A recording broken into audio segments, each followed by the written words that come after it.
À propos de Jean le Baptiste, nous lisons chez Luc, il sera grand devant le Seigneur. Il ramènera beaucoup des fils d'Israël au Seigneur leur Dieu, et lui-même marchera devant lui, dans l'esprit et la puissance d'Élie, afin de préparer pour le Seigneur un peuple bien disposé. 1 15 17. Pour qui donc a-t-il préparé un peuple? Et devant quel Seigneur a-t-il été grand? Sans aucun doute devant celui qui a dit que Jean avait quelque chose de plus qu'un prophète, et que personne d'entre les enfants des femmes n'était plus grand que Jean-Baptiste. Matthieu 11 9 11.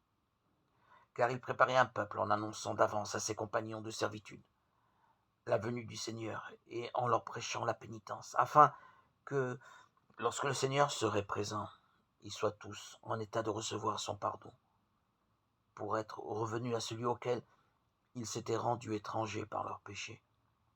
Oui, dans sa miséricorde, Dieu nous a visités, soleil levant, venu d'en haut. Il a brillé pour ceux qui étaient assis dans les ténèbres et l'ombre de la mort. Et il a dirigé nos pas sur le chemin de la paix. Luc 1, 118-119.